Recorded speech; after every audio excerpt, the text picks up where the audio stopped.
A spot, okay? Blind spot that we have some part forward in the temporal retina and some part nasal retina. Yes, can you imagine it in our eye? Blind spot for each eye that have some area nasal retina and some area the temporal retina. That forward place in the temporal retina if we want to see it in compared to blind spot. Okay, so the blue color show you the amount of cones and red color rods. You can see in the forward we have many cones, but there is no roads. There is no roads in the forward. If you remember, roads very important for seeing in darkness, okay, with low light, but for cones need a lot of light, okay? So, placement of them in the forward help us to read well and have acuity in vision. Can read something in details, okay? But what about the roads? The roads place. Yes, there is no road in forward, but you can see the surrounding part of forward is rich of road. And when we go to the periphery of retina, the number of road also decrease. Because you know, when we, for each retina, consider that when we go to the periphery, the light rays that can reach to the periphery is lower than the center of that. So, photoreceptors placed where where retina can get more light rays. Okay? So, when you go to periphery, the number of rods and cones both decrease because there is no light or there is lower light rays to the periphery. But how many cones or how many rods we have in our eyes? In each eye, there are 120 million rods. Why we have just 2 to 6 million cones? Pay attention to the number of them. There is huge difference in between. But you know, I said to you, which cells move out their exon from the retina? Which cells? Ganglion cells. Okay. What is how many ganglion cells we have? Just 1.2 million ganglion cells. So, here you can see a lot of convergence between rods and ganglion cells. The convergence ratio of photoreceptors on ganglion cells are of about 105 to 1. You can say about 100 rods converge on just one ganglion cells. Okay? But what is the acute vision? Or how we can see detail in the visual image? Pay attention here. Here is foveal, as I said to you, in the temporal part of each eye. Okay? And here you can see there are some little cells here. Here there are just one photoreceptors, one bipolar cells, and one ganglion cells. One by one here. One photo. In the fova we had which kind of photoreceptors? Just only cones. And why cones are important for visual acuity? Because of just their connection and their placement. Just this. Their placement is in the middle of eye, middle of retina, where the subjects or objects near us send signal that we need for reading, for example, okay, or for watching, for example, some photo, okay. So here cones with connection with just one cell to one cell can have this acuity for us. So in the fova, the ratio, convergence ratio is 1 to 1. That's why we have acuity, visual acuity here. But when you go to the periphery, 100 or 150 or 200 rods converge on just one ganglion cell. That's why they help us to see low light. But for seeing something in low light, with details, we cannot. For example, we cannot read in the dark room or see colorness in the darkness, because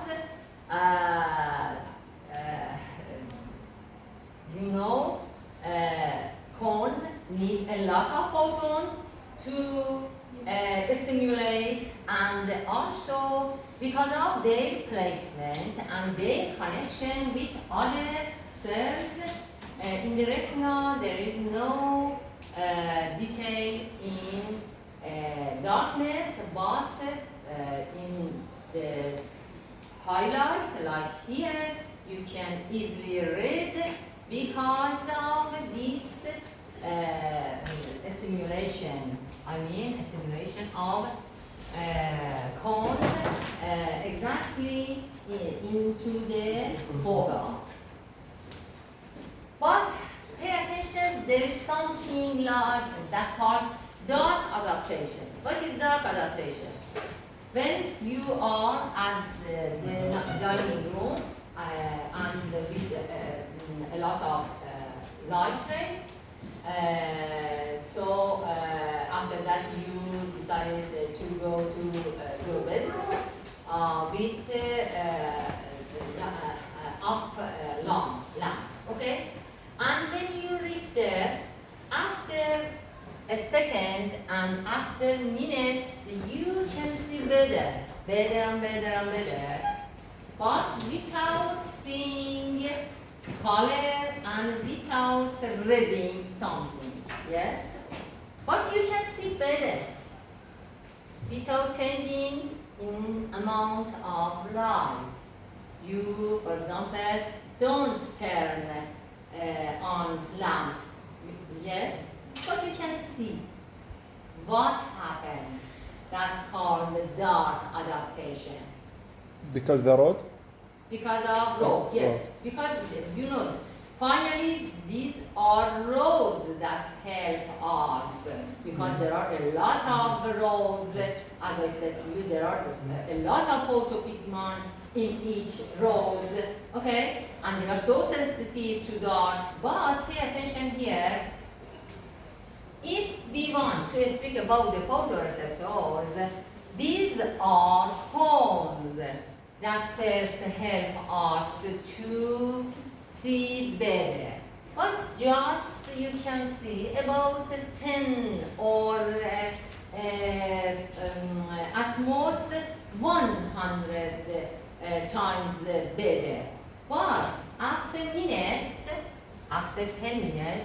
that cones started to act.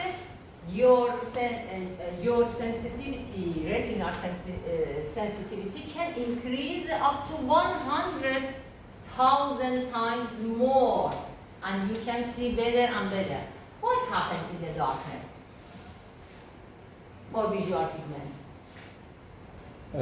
There is no light, so the So the rods become depolarized.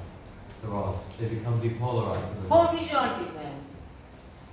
What happened for visual? Because you know, something started from visual pigment. Yes. You remember when there was a photon? The first step is changing in the visual pigment. Visual pigment, 11-cis retinol convert to all trans-retinol. This is the first function. What happened in the darkness? This process doesn't happen. It stays 5-cis retinol. It doesn't happen, yes, but The 11-cis retinol won't change because they change in no light all times. so we have all 11 some enzyme that can So then convert all trans to 11-cis, and after that combine with the protein opsin and producing what? Photopigment. So we have more photopigment, but this action happens faster in cones. I mean, combination of or 11-cis retinol with the protein opsin is faster, and that's why cones help us at first. But you can see the sensitivity cannot be so high, and after that. Roads help us a lot, but pay attention. Here we just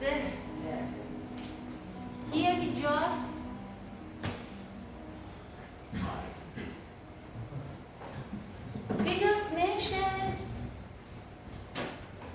indicate to photoreceptors. Before photoreceptors action, which part help us to see better when go to the darkness? Pupil. Pupil, yes. The first, in seconds, are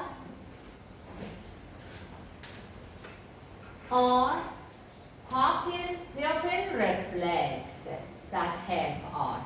After that, sensory proteins in photopigments, and after that spatial summation and temporal summation that we have in other part of neural system. But pay attention here, there are some other cells here.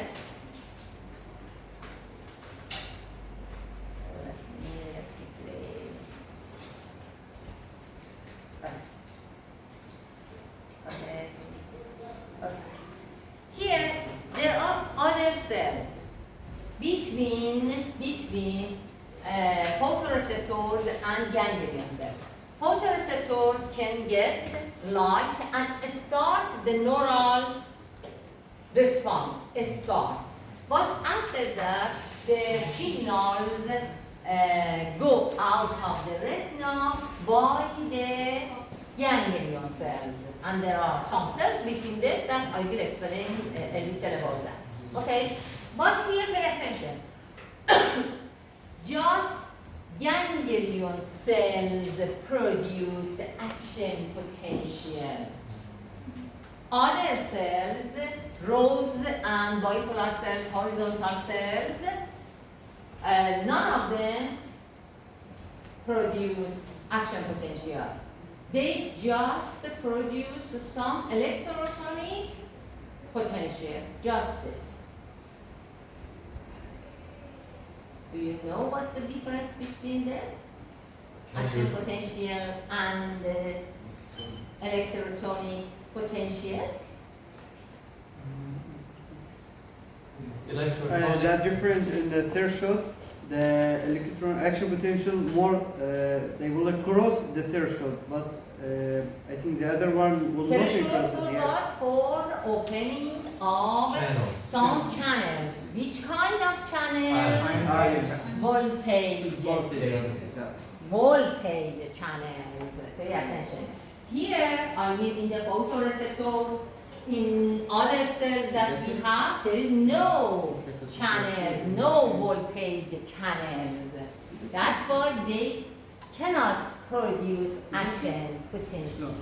Okay? But ganglion cell can produce this kind of action. Okay? But how many kind of ganglion cells we have in the retina? At least in mammals like us as a human, there are 20 different kinds of ganglion cells.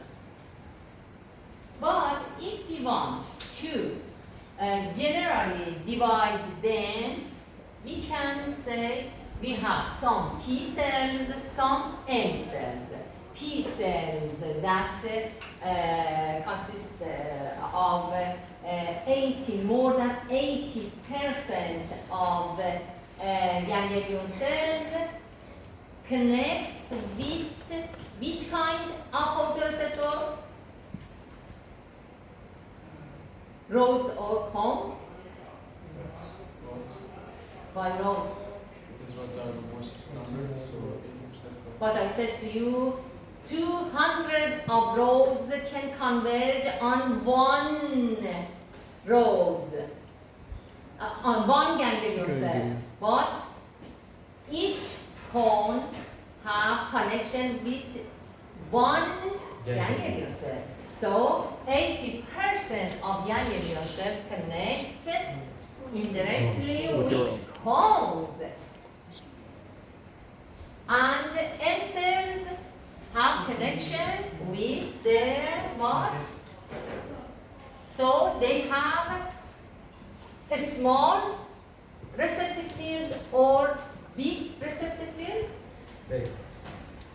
This big, yes, because of convergence with on them.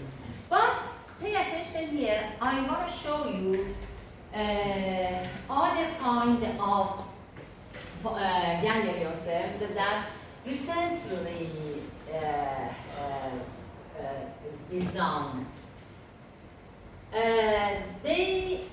These third type of photosensitive ganglion cells called melanopsin, or have a kind of photopigment named melanopsin. The interesting thing is this melanopsin is a kind of photopigment. What's the meaning of that? This is a kind of photopigment, like rhodopsin, for example. So, what's the meaning of that?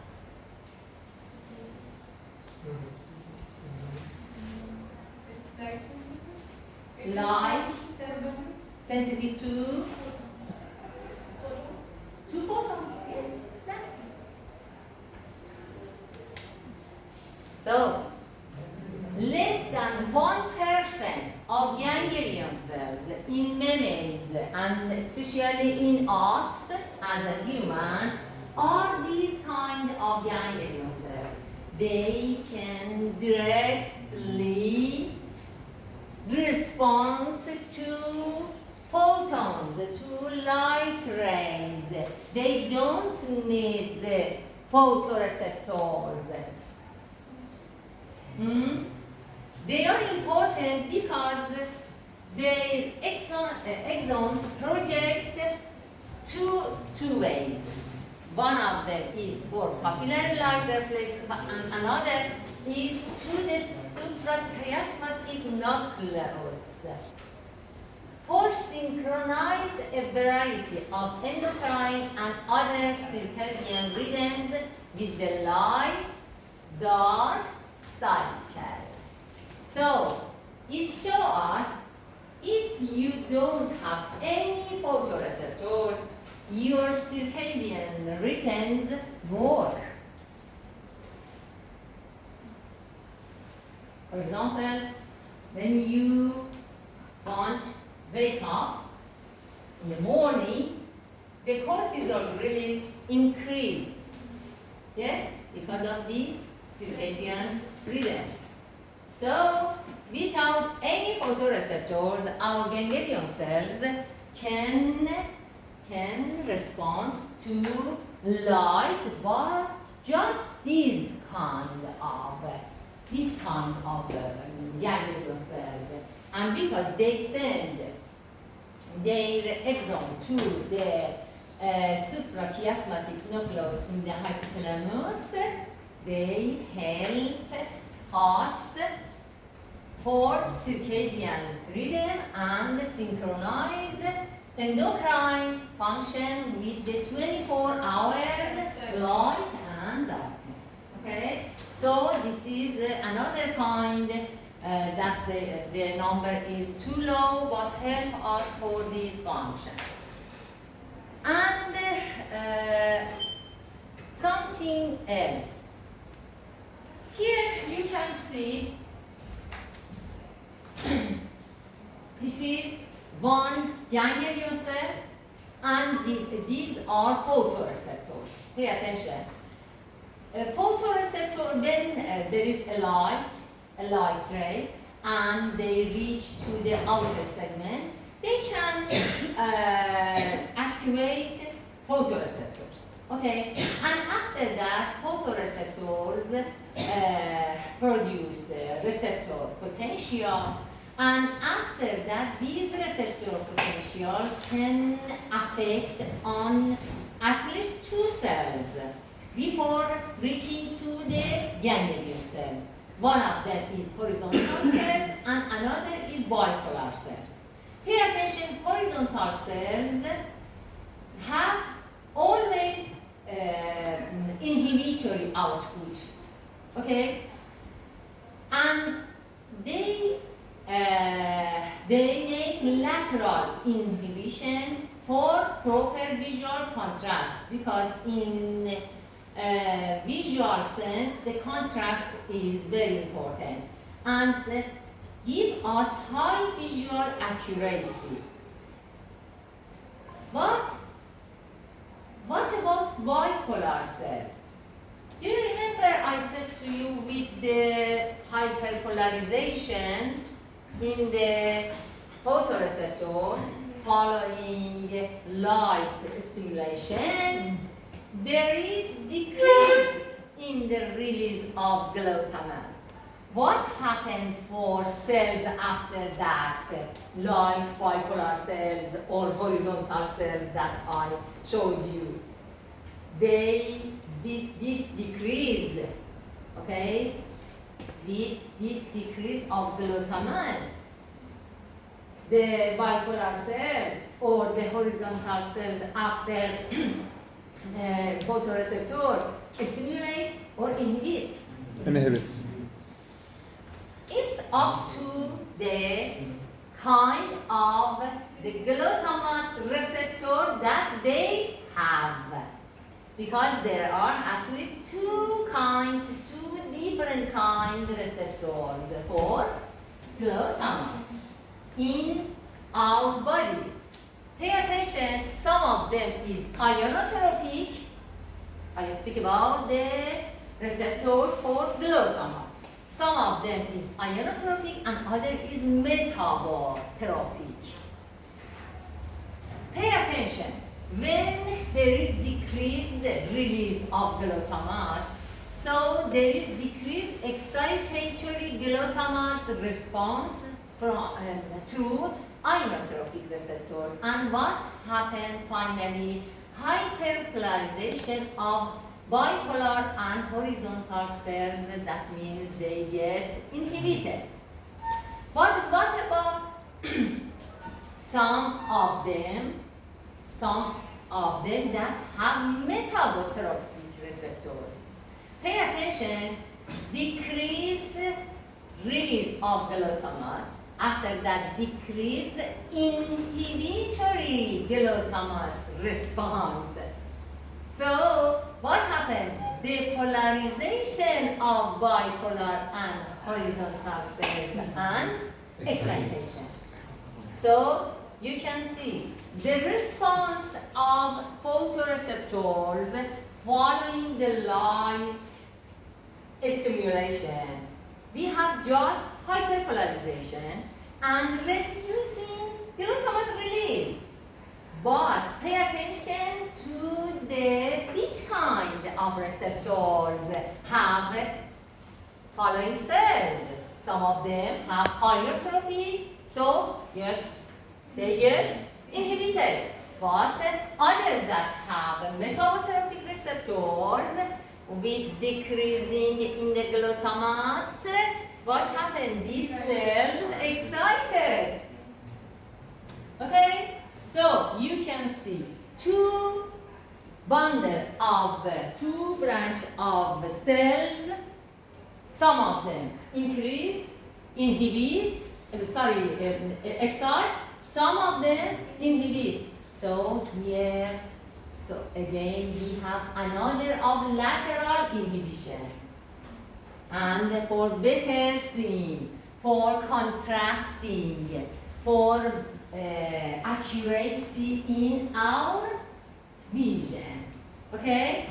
So this is the response of them. But the last part of visual.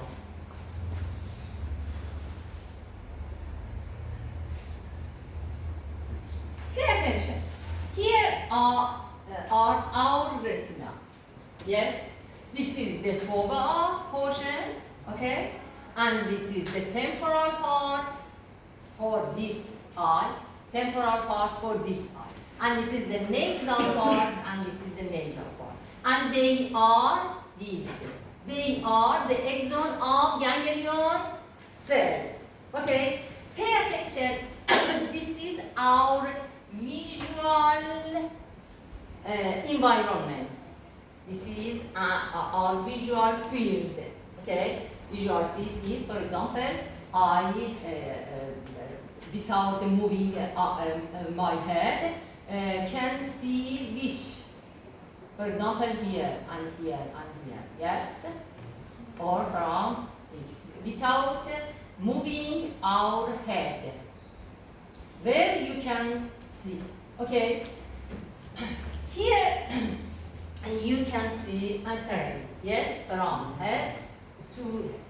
Pay attention in this side, for example, here, in this part, can see just, pay attention, here, can see just one eye, and against eye, opposite eye, cannot see. And for this also, again, for the same eye, no for the other side eye. But this is just here, yes, you can see here, and just here you can see here, in the nasal part. So this is monocular segment, but other part you can see binocular. What's the meaning? For example, from here can reach to this part, the same eye this part, yes? So you can see, for example, this part here and this part here. Okay? They are some area that can cover from 2 eyes. Okay.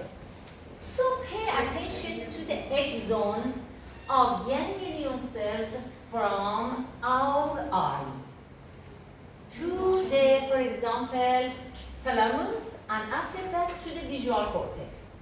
You can see just the nasal part of each eye cross in the chiasma, optic chiasma, but the temporal part not cross.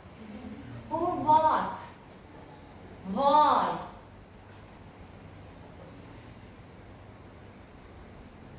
Because from the head, it's just one. Because you, I think I got you. You want to say something that we see, yes? Something we see is important in the this side of visual field or that side of visual field. This is important for us. We want to say, for example, that light is from that part, or that part, or that part. So, when there is crossing of the nasal part, you can see here. Nasal part cross, yes, but temporal part not cross. So you can see signals or data from this part of visual field reach to the other part of visual cortex. So, like other things we have, for example, our sense from this part of body reach to the against part. And here, signals, I mean light rays from this part reach to the, for example, from the right reach to the visual cortex and left. That's why just the nasal part, what happens? Just the nasal part cross. And pay attention. The optic chiasma is there that the pituitary gland is so near to that, close to that. And then there is some tumor there. The first sign of the benign, because the tumor of the pituitary gland is usually benign. Okay, this time, the first sign of the pituitary gland tumor is some changing in the visual field. Just this. You can see here, for example, we can see here, this is which part? This is which part of, for example, here, this is here, yes? And here, this is here. So, when there is tumor, the first pressure is on this part and this part. And the patient said, oh, I cannot see very well like before. For example, I should move my head to see something. But before that, I didn't do that. So the first sign usually is changing in seeing visual field, especially in the sinus part of that, okay? Doctor, where's the nasal and the temporal part? The nasal and the temporal part. This is the nasal part. It starts from the forward to this part, and this is the nasal part. You can see. Nasal part, okay? This is nasal part. But pay attention. Here, the temporal part and the nasal part actually reach to the same place that because they here and here want to show you this part. Understand? So this crossing is very important for them. Something that we can study this, but I want to show you this. The special sense of vision involves structures of the eye, the optic nerve, Summary and of portions of the lesson. brain. As light enters the eye, it passes through the cornea. The cornea is a transparent connective tissue that covers the anterior 1/6 of the eye, like a contact lens. Its convex shape refracts the light through the pupil, an opening in the colored portion of the eye. Light next passes through the biconvex lens that focuses the light onto the retina. The retina lines the interior surface of the eye. It has two parts, the retinal pigment epithelium and the neural retina. The darkly pigmented retinal epithelium is adherent to the neural retina and prevents light scatter within the eye. The neural retina has multiple cell types that are arranged in 3 cell layers. The outer layer contains rod and cone photoreceptor cells that respond directly to light. In general, cones are used for high spatial resolution and color vision. In contrast, rods are used in poor lighting conditions and have low spatial resolution. The mechanism used by photoreceptors to transduce signals is different from receptors and neurons elsewhere in the body. In the dark, photoreceptors are active and, as a result, they release neurotransmitter to bipolar cells in the inner nuclear layer. This inhibits bipolar cells in the inner nuclear layer, keeping them turned off.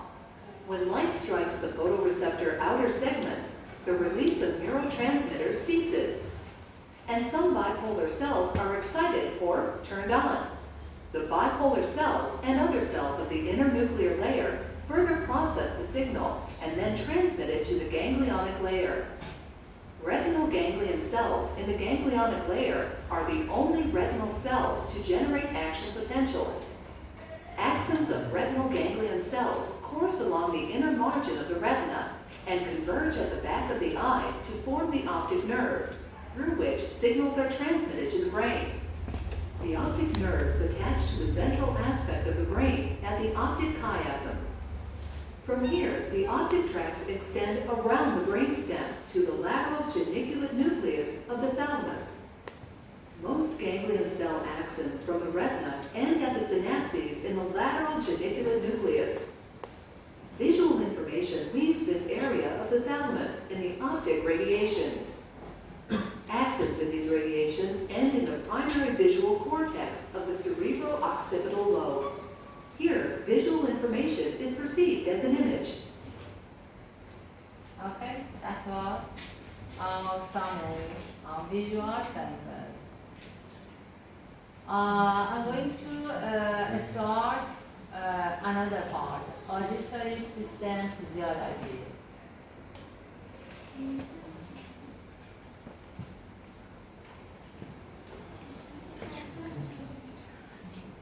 Okay, this is for the sense of hearing, yes? And you know, these are sound waves that reach to our ear. Pay attention, each sound wave, at first, which kind of energy are sound waves? Sound. Sound energy. Sound. Wave energy? Sound. We have sound energy. No.